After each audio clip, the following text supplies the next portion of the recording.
한국직업방송과 연합뉴스TV가 함께 만드는 취업 전문 뉴스 투데이 고용플러스입니다. 파리바게뜨 불법 파견을 놓고 정부와 재계 간 공방이 이어진 가운데 제빵기사들의 폭로도 계속되고 있습니다. 국회에서도 정부의 직접 고용 결정을 두고 정반대의 목소리가 나오는 등 파장은 정치권으로도 이어지는 모양새입니다. 박수주 기자입니다. 고용노동부는 파리바게뜨 본사가 협력업체 소속 가맹점 제빵기사들에게 실질적인 업무 지시를 내린 점이 결정적이라고 봤습니다. 파리바게뜨나 재계는 가맹법상 문제가 없다는 주장이지만 고용부는 범위를 넘어선 불법 파견이라고 판단했습니다. 이런 가운데 제빵기사들은 본사 측이 업무 지시 정황을 은폐하려 했다고 폭로했습니다. 근로감독이 시작되자 대응 방법을 지시하고 업무 지시용 메신저 단체방을 황급히 없애려 했던 흔적이 곳곳에 남았습니다. 업계 특성상 본사의 지시는 문제가 없다는 해명과 앞뒤가 맞지 않는다는 지적입니다. 노조를 중심으로 파장이 커지자 노조 활동을 막으려 회유했다는 부당 노동행위 의혹도 제기됐습니다. 사표 이런 도덕관계에 있는 데를 흔들어보면 오는 입장에서는 직접 고용을 하자 나오겠다는 그게 아니고 자꾸 흔들어대면 나도 오는 입장에서 큰 그림을 봐야 돼. 이에 대해 파리바게뜨는 회사 차원에서 언급하거나 지시한 사실은 없다고 밝혔습니다. 국회에서는 직접 고용을 놓고 정반대 내용의 토론회가 열리는 등 정부의 불법 파견 결론을 둘러싼 진통은 계속됐습니다. 고용부는 이번 주 안에 파리바게뜨에 시정명령 공문을 보낼 예정입니다. 다만 시정명령 이행에 유예기간을 둘 수 있다고 밝히고 파리바게뜨 본사와 협의에 나설 수 있음을 시사하기도 했습니다. 연합뉴스TV 박수주입니다. 미국의 할인 행사 블랙 프라이데이를 본떠 만든 국내 최대 할인 행사 코리아 세일 페스타가 28일에 개막합니다. 그런데 벌써 두 번째인데도 아직까지 이름도 모르는 사람들이 많은데요. 올해는 중국의 사드 보복 같은 악재까지 겹치면서 흥행이 될지 벌써부터 우려가 나오고 있습니다. 김보윤 기자입니다. 코리아 세일 페스타가 막을 올리지만 시민들의 반응은 영 시큰둥합니다. 지난해에 이어 두 번째 행사인데도 이름조차 생소하다는 겁니다. 코리아 페스타? 본 적도 들은 적도 없어요. 공식 홈페이지를 봐도 쇼핑에 필요한 정보는 턱없이 부족합니다. 업체별로 어떤 물건을 할인하는지 안내하는 코너에는 9월 말 오픈 예정이라는 문구뿐 아무런 안내가 없습니다. 상황이 이렇다 보니 행사 시작도 전부터 결과를 비관하는 목소리가 나옵니다. 특히 올해는 사드 보복 탓에 큰 비중을 차지했던 중국인 관광객의 발길이 끊어졌다는 것도 악재입니다.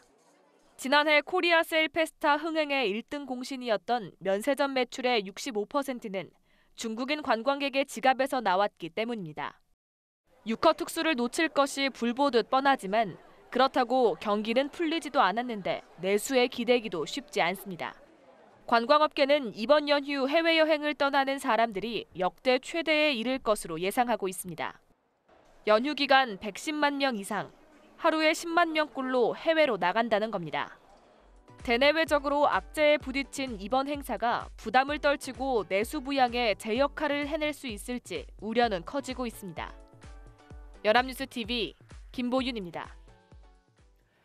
네, 숨죽이고 있던 부동산 시장, 조금씩 움직일 조짐이 보이고 있는데요.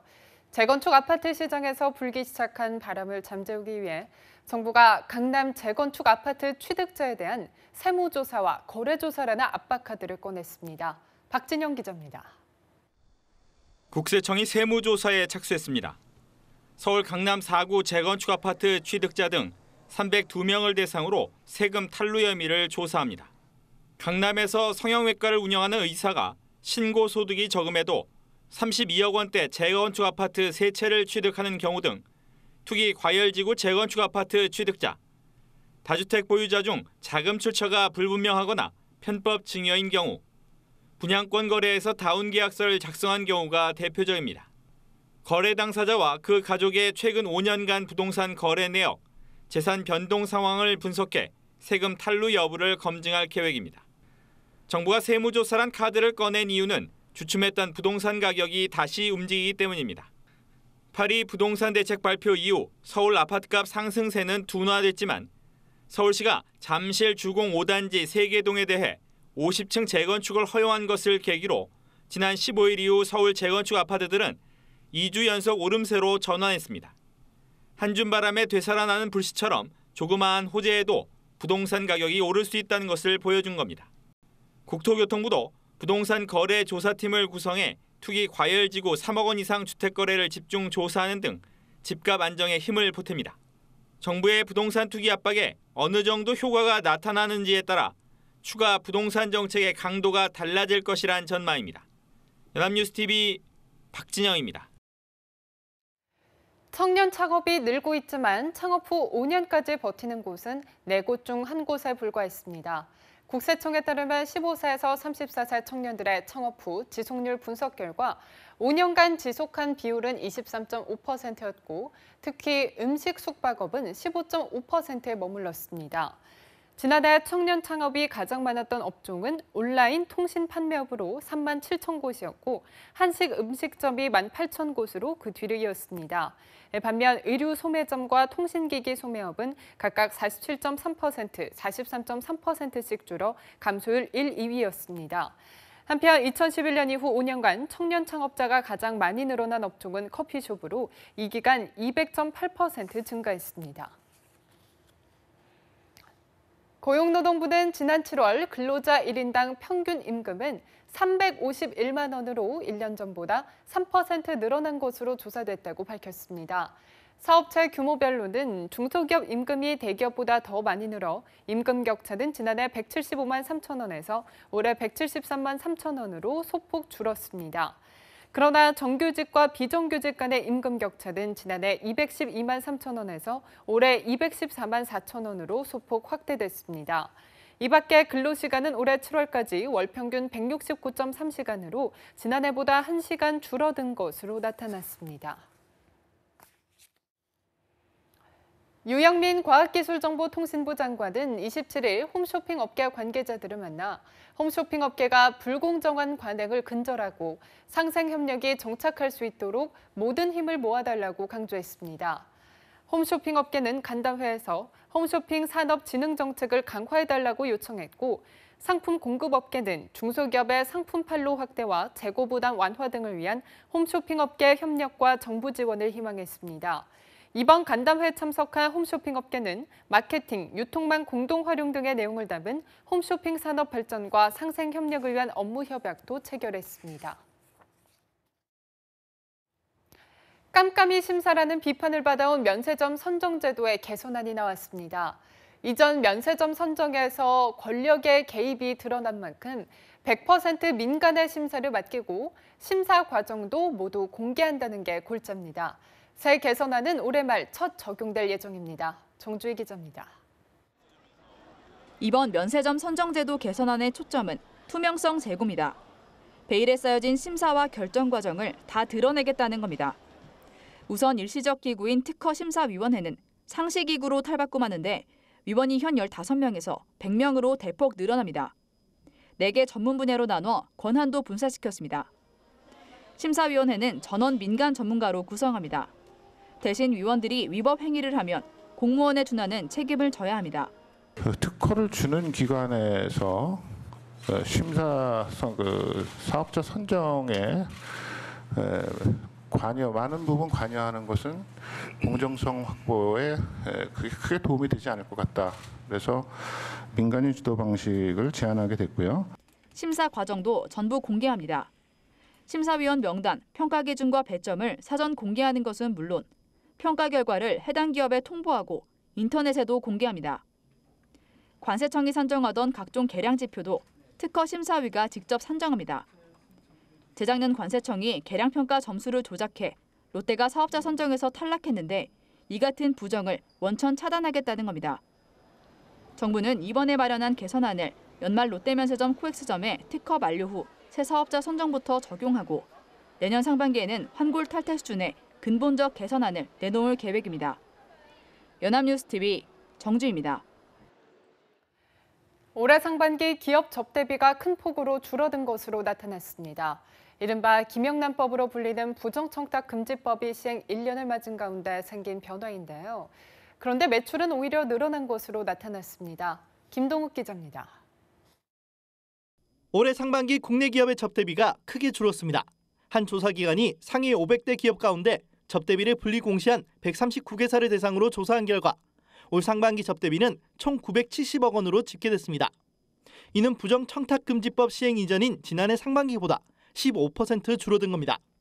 기본적으로 이제 뭐 병합법 같은 것도 좀 영향이 좀 많이 있을 거고요. 혹여나 저 의도랑 상관없이 그런 어떤 뭐 불공정 행위로 이제 될 수도 있는 부분이라든가 이런 것들을 뭐 자체적으로 굉장히 요즘에 타이트하게 관리를 하세요. 기업 4곳 가운데 3곳이 접대비를 줄인 가운데 제약업계의 감소폭이 두드러졌습니다. 유한양행이 무려 81.4%나 줄였으며 NC소프트와 대웅제약도 70% 이상 줄인 것으로 조사됐습니다. 접대비가 줄었다고 해서 매출이 줄어든 건 아니었습니다. 같은 기간 이들 기업의 매출은 13조 3천여억 원으로 6.3% 증가했습니다. 접대비를 가장 많이 줄인 유한양행은 제약업계 처음으로 상반기 매출 7천억 원을 돌파하기도 했습니다. 반면 법 시행 이후 오히려 접대비를 늘린 기업도 37곳 있었습니다. 미래에셋캐피탈은 2배, 롯데케미칼은 67%, 서희건설은 49% 늘렸습니다. 접대비는 기업 경영에 영향을 미치지만 공시 의무는 없다 보니 삼성전자와 현대차, LG전자, 포스코 등 상당수 기업은 공시하지 않았습니다. 연합뉴스TV 김동욱입니다. 절세 달인으로 소문난 세무사에게 세금 신고를 맡겼는데 국가로부터 세금 폭탄을 맞았다면 누구 책임일까요? 정부가 피해 방지를 위해 신고서 검증을 강화해야 한다는 지적이 이어지고 있습니다. 나재헌 기자입니다. 올해 6월 보험 설계사 A씨는 미납세금과 가산세 3억 5천만 원을 내야 한다는 세무서 안내문을 받고 깜짝 놀랐습니다. 수년간 세금 업무 처리를 맡긴 류모 세무사가 국세청에 제출한 서류가 부실투성이었던 탓입니다. 이렇게 세무사의 부실 처리로 세금 폭탄을 맞은 사람은 작년 말부터 4,300여 명, 추징액은 수천억 원 규모로 추정됩니다. A씨 등은 납세 신고가 당연히 합법적으로 이루어졌을 것으로 생각했다면서 자신들도 피해자라고 호소했지만 국세청은 법대로 집행할 수밖에 없다는 입장을 고수하고 있습니다. 하지만 세무 전문가들 사이에서는 국세청이 의심스러운 세무 신고서에 대해 최소한의 검증 작업만 거쳤어도 사태가 이렇게까지 커지지는 않았을 거라는 지적이 나오고 있습니다. 실제로 류 세무사가 작성한 표준 손익 계산서는 일반인이 봐도 허위 기재라는 의심이 들 정도로 엉터리였습니다. 접대비 항목은 만원 단위까지 똑같았습니다. 업계에서는 일부 세무사들의 이런 절세를 가장한 탈세 행위가 공공연한 비밀로 알려져 있습니다. 당연히 국세청이 이런 현실을 알고도 세금을 거두는 데 치중해 피해 구제를 도외시하는 것 아니냐는 지적이 나옵니다. 세무사가 비리를 저질러도 국세청이 사후 검증을 제대로 했더라면 적발을 낼 수 있었을 텐데 그 부실 검증 책임을 납세자에게 오히려 뒤집어 씌운 꼴입니다. 솜방망이 처벌도 문제로 꼽힙니다. 각종 탈법 혐의로 징계받은 세무사는 2013년 33명에서 작년 73명으로 크게 늘었지만 10명 중 6명은 경징계에 그쳤습니다. 연합뉴스TV 나재헌입니다.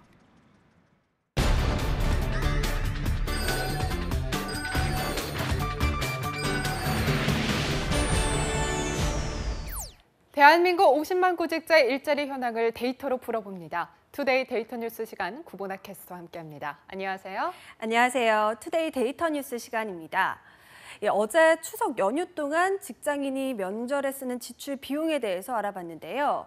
생각보다 지출 비용이 많이 든다면서 놀라시는 분들이 참 많았습니다. 네, 저도 그렇게 생각했었는데요. 그도 그럴 것이 불경기는 계속돼서 상여금, 수입도 적은데 지출 비용만 많아지니까 부담된다는 분들이 참 많은 것 같아요. 네, 그렇습니다. 특히 이러한 불경기가 계속될수록 직장인만큼이나 고달픈 사람들이 있죠. 바로 취업 준비생입니다. 네, 맞아요. 사실 명절에는 온 가족이 모이기 때문에 자연스럽게 근황 얘기가 나오게 되죠.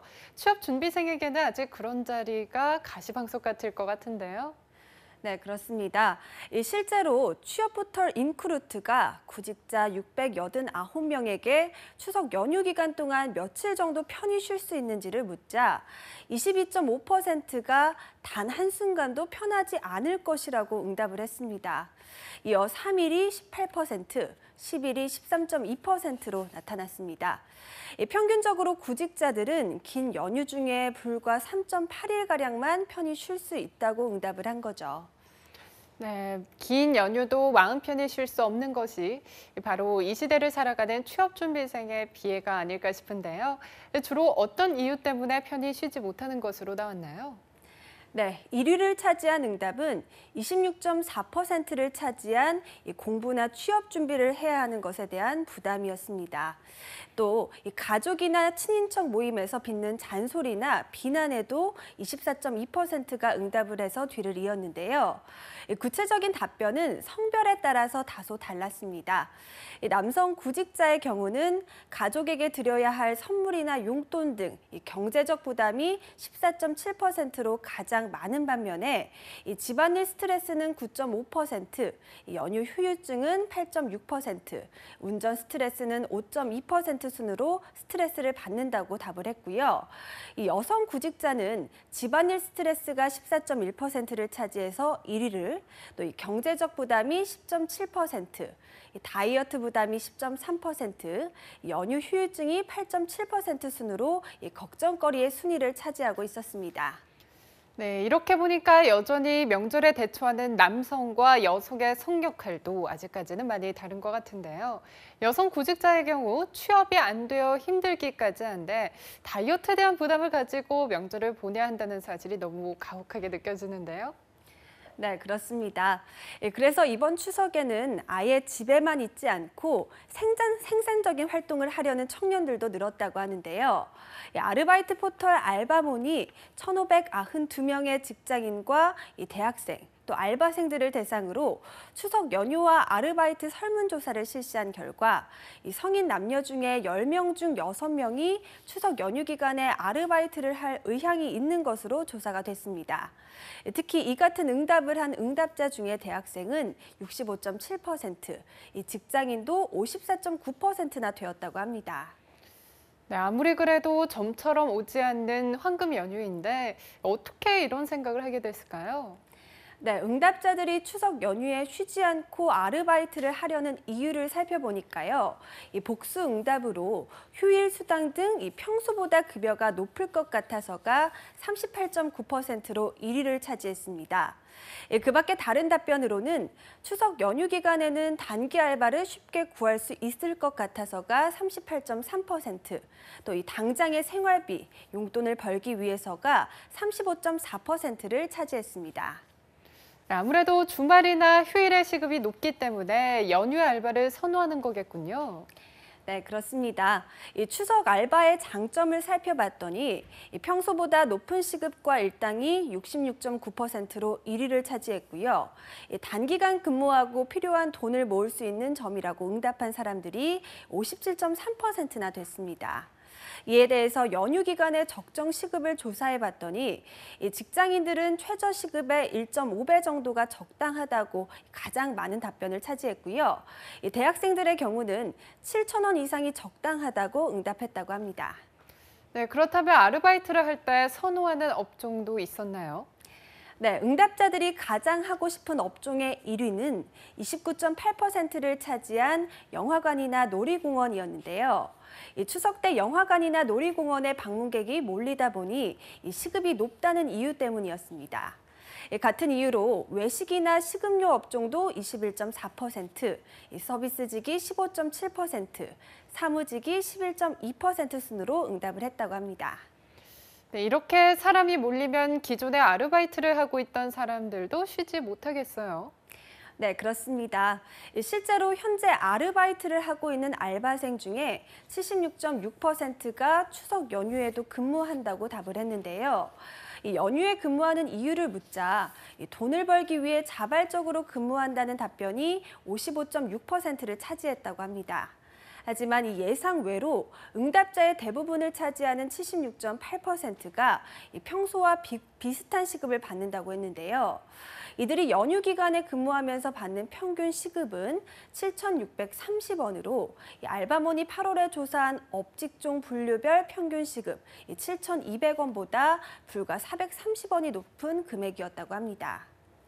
네, 이렇게 보면 결코 명절에 일한다고 높은 시급을 받는 것도 아니네요.